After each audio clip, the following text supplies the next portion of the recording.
Hey there folks, I'm Blunty, and this is obviously Destiny. I mean, the game, not you coming here to watch this video. That's not Destiny. That's a choice you've made. But then we get into the whole metaphysical discussion about choices, if they're preordained or not, and the nature of quantum physics and multiverse bubbles, and that's all far too heady a discussion, especially sober. So, this video is about Destiny, the game, and its semi-exclusiveness to PlayStation. So, with the Destiny beta just days away now, which is open to those people who have pre-ordered the game, like yours truly, I wanted to tackle the growing surge of grouchy, whiny, self-entitled little bitch monsters that have been swelling game discussion sites and forums and even YouTube comment sections with ever more hilarious little tantrums over the fact that the Destiny beta hits the PlayStation 4 and PlayStation 3, and only the PlayStation 4 and PS3 on July 17th, and only opening up to Xbox One and Xbox 360 players 6 days later. And with the beta closing on all systems on the 28th. That means PlayStation players get almost a week more playtime with the beta than Xbox users do. And that is but a spit in the eye compared to the knife between the ribs that is the fact that PlayStation have locked off all DLC and expansions for the first year of the title's life, with Xbox players being left right out in the cold, and the rain, and the snow and the sleet and the hail.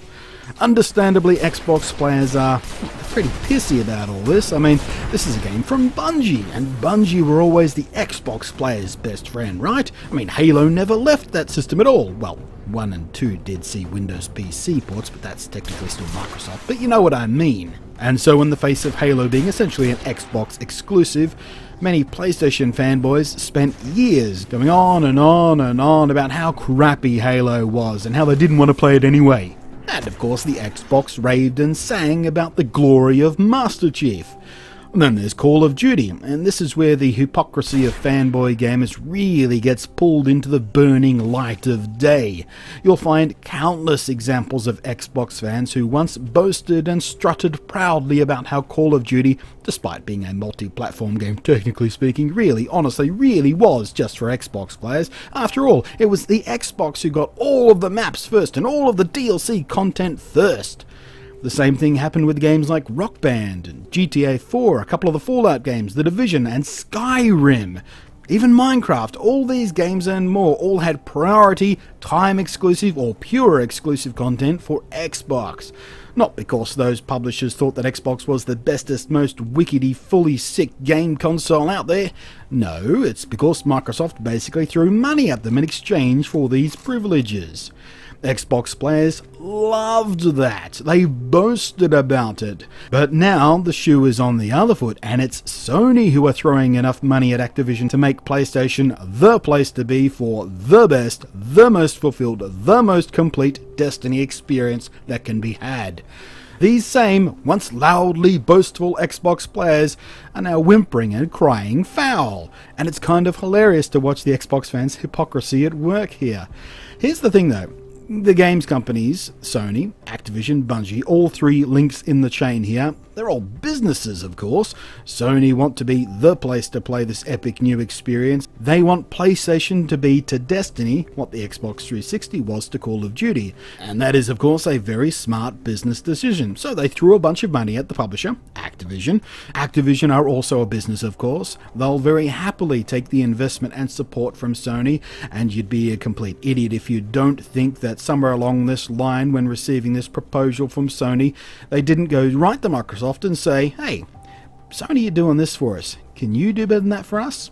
But clearly, whatever the deal was, Microsoft couldn't or wouldn't match it, so Sony gets priority and a significant advantage when it comes to this game. And for whatever, say, Bungie had in all this negotiation, you can be sure, considering how the split between them and Microsoft actually went down, there's probably at least some bitterness and bad blood there anyway, or at least some willingness to enter into a more eyes-open arrangement with someone new. You know, I'd be surprised if Sony doesn't try to lock in any Destiny sequels and tie-in games as system exclusive if Destiny does what everyone seems to hope it will do. Now, hopefully before some of you more typical angry gamer types start accusing me of being a PlayStation fanboy or something similar, I have no personal vested interest in this one way or the other. I own and enjoy both a PlayStation 4 and an Xbox One, and I have done since both respective launch days, just as I owned a PS3 and Xbox 360. I like having as many options as possible, so it really doesn't matter all that much to me, practically speaking, which system gets the exclusive content and such. I don't have a horse in this race. Well, I have two horses in the race, so it doesn't really matter which one wins, if you get my meaning. But I personally hate the ever-growing trend of system-exclusive content, or worse yet, pre-order exclusive content locked to certain friggin' retailers. I loathe that it's getting harder and harder just to get a complete game experience without fucking charts and tables trying to figure out where and when and how you have to buy a game just to get the goddamn content you want. Or which content you just have to completely miss out on unless you want to buy the fucking game at 3 different goddamn retailers. It's infuriating. But that's not really the point here. The point is, it doesn't matter how much you hate the idea of exclusive DLC, it's not going to change. This is just the world that gaming exists in these days, and whining and bitching about it in forums like a child isn't going to change anyone's mind.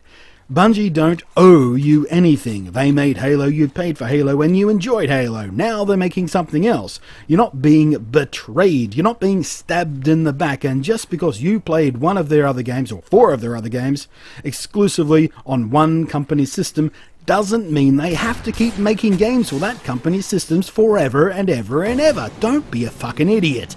It's just business, and let's face it, while the Xbox 360 was the main choice for most gamers, this time around things are shaking down pretty clearly on Sony's side of the fence. They're selling more consoles, there's a higher attach rate, and that means more people are actually buying games for their PS4s in case you're not familiar with the lingo, and Sony seem to have a very strong and purposeful direction and plan in mind. They're very confident, very steadfast, and every stride they take has been strong. Meanwhile, Microsoft are flip-flopping all over the friggin' place. The loudest example is their catastrophic embarrassment of 1 minute calling Kinect 2.0 is essential and vital, and the Xbox One just can't do without it. It's part of the system. And a few months later, they're virtually killing the damn thing off. And I can only speak personally on this one, but I'm spending far more time with my own PS4 turned on than my Xbox One. So, if you are one of those arsewips who once cheered for Xbox 360 exclusives or timed exclusive DLC and such, but are now wailing and gnashing your teeth now that the shoe is on the other foot, well, number one, you're a ridiculous little hypocrite, and I have no sympathy for you at all. Zero, nada, zilch, none. And number two, well, at least you'll get to see what it's like walking a mile in someone else's shoes for a while. And that's always an opportunity for some personal growth. And maybe, just maybe, some rabid little fantards will take this teachable moment and use it to shape themselves into better internet citizens and not be such epic cockhammers all of the live-long day. And all this goes triple for you, the most enormous dingleberries I've seen out there, screaming like a stabbed pig about Destiny's PlayStation preferences, and in the same goddamn day in a different thread on a different forum trying to troll PlayStation users about how Sunset Overdrive is a system exclusive that will never see the PS4 and laughing manically about that. You tools. But back to Destiny. I am super looking forward to the beta and to get a little deeper in again than we did with the alpha. And of course, I pre-ordered it on my PS4. Digitally, as a matter of fact. And because I did it digitally, it's even gone ahead and downloaded and pre-installed the 15 gigabytes or so of the beta code, so I can jump right in on opening day without having to download and install it then and there. That's a smooth experience. That's the way gaming should be these days. That's part of the next-gen experience, really. And that's only a small sliver, a part of what PlayStation are just simply nailing with these early days of this generation. Anyway, that's just the junk that's been rattling around in my head today as I've been doing some net diving into all kinds of Destiny content in my growing eagerness for the opening of the beta in a couple of days. I really want to dig a lot deeper than I did with the alpha and to get to better grips with the different character classes and build-outs, so when the full game does drop proper later on in the year, I'll have a much better idea about what kind of character build will suit my playstyle best, so I can just dive right in and hit the ground running, as it were. Anyway, thanks for watching. I am Blunty, and I will catch you next time.